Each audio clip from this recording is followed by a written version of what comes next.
बच्चों, मैं हूं अलका और आप सुन रहे हैं आज की कहानी। आज की कहानी का नाम है अकृतज्ञ मनुष्य।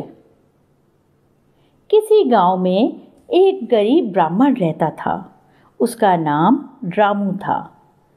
वह नौकरी की तलाश में इधर उधर भटक रहा था, पर बहुत कोशिश करने पर भी उसे कोई ढंग का काम नहीं मिल पाया। अपनी गरीबी से तंग आकर ब्राह्मण ने घर से बाहर जाने का निश्चय किया। दूसरे ही दिन वह सुबह सुबह अपने बीवी बच्चों के जागने से पहले ही चुपचाप घर से निकल गया। पर वह जाए तो जाए कहाँ? आखिर उसने एक रास्ता पकड़ा और चल दिया। उसने सोचा, ये रास्ता जहाँ भी जाता होगा और जहाँ भी ले जाएगा मैं चला जाऊंगा। चलते चलते वह एक घने जंगल में पहुंचा। वह थककर चूर हो गया था। भूख प्यास से उसका हाल बेहाल था। वह प्यास बुझाने के लिए पानी की खोज करने लगा। आखिर उसे एक कुआं दिखाई दिया। उसने कुएं के पास आकर भीतर झांका। देखता क्या है कि कुएं के भीतर एक शेर, एक बंदर, एक सांप और एक आदमी गिरे हुए हैं। रामू पर नजर पड़ते ही शेर ने कहा, ओ भले मानस, कृपा करके मुझे इस कुएं से निकाल लो। मेरे बच्चे घर पर मेरा इंतजार कर रहे होंगे। ईश्वर तुम्हारा भला करे, दया करके मुझे बाहर खींच लो। ब्राह्मण ने कहा, तुमको बाहर खींच लूं? एक शेर को? ना बाबा ना। अगर मैंने तुम्हें बाहर निकाला तो तुम्हारा क्या भरोसा कि तुम मुझे ही मार कर खा जाओ। इस पर शेर ने कहा, ओ भले मानस, डरो मत। मैं वायदा करता हूं कि तुमको कोई नुकसान नहीं पहुंचाऊंगा। मेरे भाई, मुझ पर तरस खाओ, मुझे बचा लो। ब्राह्मण ने मन ही मन सोचा कि इसे निकाल ही लूं। परोपकार करना तो हमेशा अच्छा ही होता है। यह सोचकर उसने कुएं से शेर को बाहर खींच लिया। शेर ने बाहर आते ही ब्राह्मण को धन्यवाद दिया और दूर एक पहाड़ की ओर इशारा करके कहा कि वह जो पहाड़ दिखाई दे रहा है ना, वहीं एक गुफा में रहता हूँ। कभी भी तुम मेरे घर आना, शायद मैं तुम्हारे कोई काम आ सकूं। उसी समय कुएं के अंदर से बंदर ने भी पुकारा, ए ब्राह्मण देवता, कृपा करके मुझे भी बाहर निकाल लीजिए। ब्राह्मण ने आगे बढ़कर बंदर को भी निकाल लिया। उसे पता था कि बंदर से तो उसे कोई खतरा नहीं है। बंदर ने उसे धन्यवाद देकर कहा, अगर आपको कभी खाने की ज़रूरत हो तो मुझे अवश्य बताइएगा। मैं आपको तरह तरह के फल खिला सकता हूँ। मेरा घर सामने की पहाड़ी के ठीक नीचे है। तभी कुएं के अंदर से सांप ने आवाज दी, रामू भैया, ओ मेरे प्यारे भैया, मुझे भी बाहर निकाल लो। ब्राह्मण ने फिर चौंक कर कहा, तुम्हें? तुम तो सांप हो, कहीं मुझे डस लिया तो? सांप ने कहा, नहीं नहीं, मैं तुम्हें नहीं काटूंगा। अपने बचाने वाले को भी कभी कोई मारता है। कृपा करके मेरी जान बचाओ। ब्राह्मण ने सांप को भी बाहर खींच लिया। सांप ने कहा, इस मेहरबानी के लिए बहुत बहुत धन्यवाद। अगर आपको कभी किसी मुसीबत का सामना करना पड़े तो मुझे जरूर पुकार लीजिएगा। आप जहां भी होंगे मैं आपके पास आ जाऊंगा और जैसे भी बन सकेगा मैं आपकी मदद करूंगा। फिर शेर, बंदर और सांप ने ब्राह्मण से विदा ली। जाने से पहले सबने ब्राह्मण को कुएं में गिरे हुए आदमी के बारे में चेतावनी दी। एक ने कहा, इस आदमी की जरा भी सहायता ना कीजिएगा। दूसरा बोला, अगर करेंगे तो आप स्वयं मुसीबत में पड़ जाएंगे। उन तीनों के जाते ही कुएं के अंदर गिरे हुए आदमी ने चिल्लाना शुरू कर दिया, मुझे भी बाहर निकाल लो, कृपा करके रामू ब्राह्मण, मुझे भी बाहर निकाल लो। जब बहुत जिद करने लगा वो, तो रामू को दया आ गई। उसने उसे भी कुएं से बाहर खींच लिया। उस आदमी ने भी बाहर आकर कहा, बहुत बहुत धन्यवाद, मैं एक गरीब सुनार हूँ और पास ही के एक शहर में रहता हूँ। कभी मेरे योग्य कोई सेवा हो तो अवश्य कहना। इतना कहकर वह आदमी भी अपनी राह चल दिया। ब्राह्मण फिर अपनी यात्रा पर चल पड़ा। वह कई दिनों तक मारा मारा फिरता रहा, पर उसे कोई काम न मिला। वह बहुत निराश हो गया। अचानक ही उसे शेर, बंदर, सांप और सुनार की भी याद आई। उसने सोचा, क्यों ना एक बार उनसे मिलकर देख लिया जाए।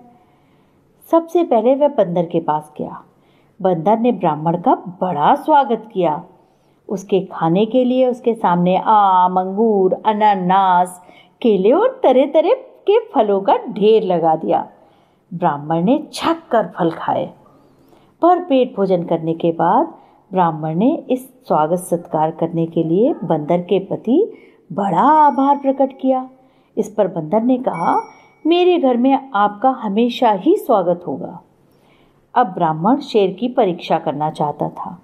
उसके पूछने पर बंदर ने उसे शेर के घर का रास्ता बता दिया।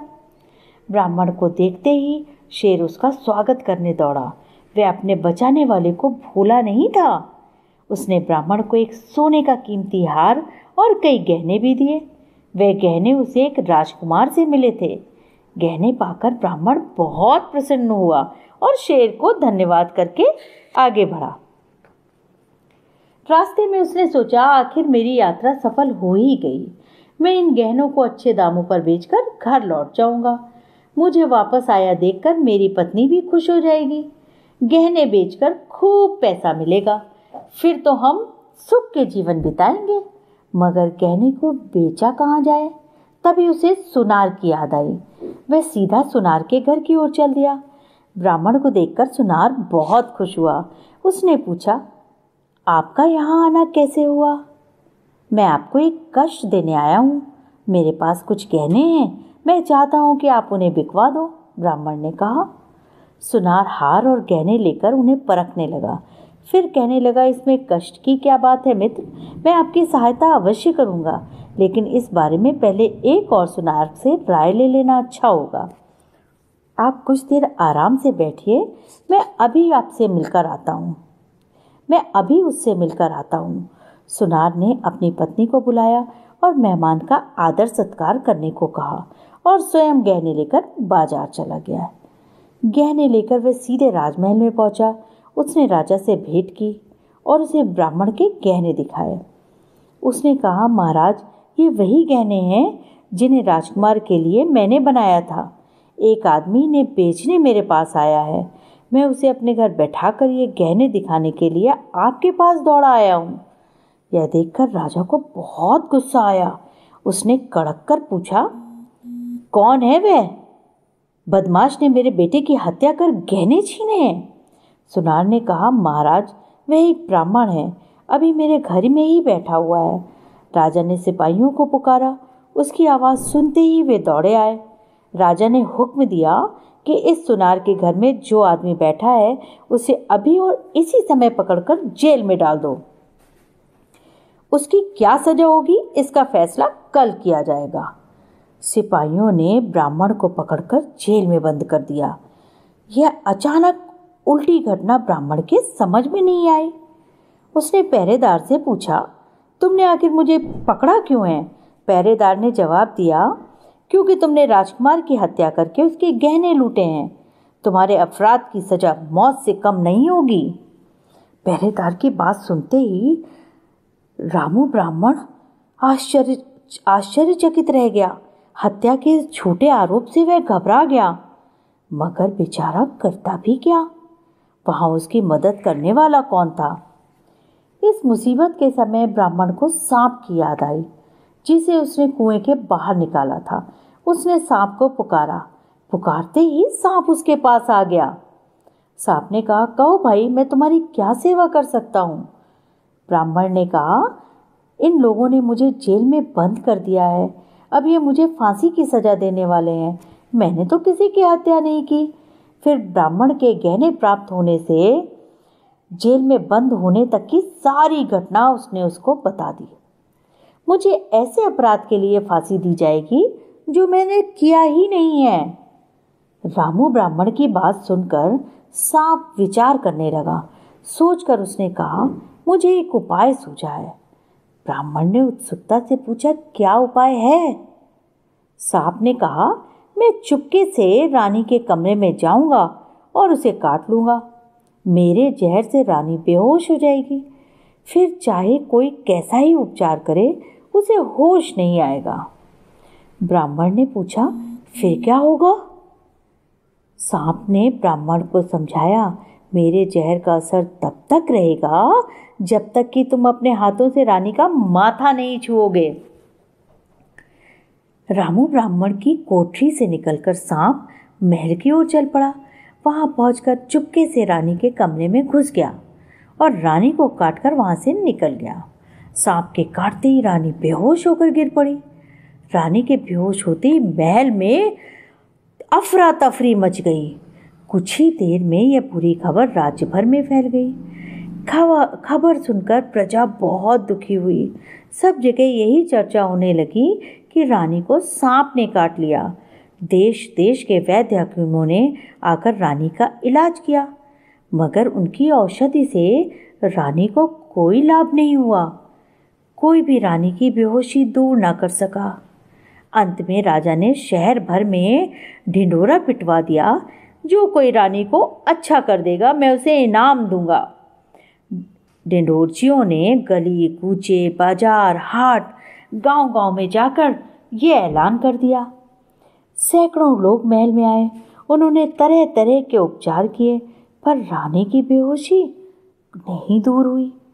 उधर जेल की कोठरी में ब्राह्मण ने भी राजा की घोषणा सुनी। उसने पहरेदारों से कहा, मुझे राजा के पास ले चलो, मैं रानी की बेहोशी दूर कर सकता हूँ। पहरेदार रामू ब्राह्मण को राजा के सामने लाए। राजा ब्राह्मण को रानी के पास ले गए। उस समय रानी अपने बिस्तर पर बेहोश पड़ी थी। सांप के जहर से उसका सारा बदन नीला पड़ गया था। ब्राह्मण धीरे से रानी के पास गया और अपना हाथ रानी के माथे पर फेरने लगा। ब्राह्मण के छूते ही रानी उठ बैठी। उसके शरीर का नीलापन गायब हो गया और चेहरा फिर से सुंदर हो गया। रानी के ठीक होने की खबर सुनकर देश भर में खुशी मनाई जाने लगी। राजा की खुशी का भी ठिकाना ना रहा। राजा ने ब्राह्मण से पूछा, तुम कौन हो? तुम्हें जेल में क्यों रखा गया है? ब्राह्मण ने उत्तर दिया, महाराज, मुझे एक ऐसे अपराध के लिए जेल में बंद किया गया है जो मैंने किया ही नहीं। राजा ने चकित होकर पूछा, वह क्या है? इस पर ब्राह्मण ने राजा को घर छोड़ने से लेकर जेल में बंद होने तक की सारी बात बताई। सब कुछ जान लेने पर राजा को सुनार पर बड़ा गुस्सा आया। उसने सिपाहियों को आदेश दिया कि उस अकृतज्ञ आदमी को फौरन पकड़ा जाए और उसे उसकी करनी की कड़ी सजा दी जाए। राजा को भोले भाले ब्राह्मण को बिना बात सजा देने पर बहुत दुख हुआ। उसने ब्राह्मण को 1000 सोने की मोहरें और एक बहुत अच्छा सा मकान इनाम में दिया। ब्राह्मण ने अपनी पत्नी और बच्चों को भी वहां बुला लिया। अब सब लोग सुख से रहने लगे। बच्चों, बुरे काम का बुरा नतीजा होता है। रामू ब्राह्मण ने अच्छा काम किया तो उसे उसका अच्छा परिणाम मिला। शुभ रात्रि।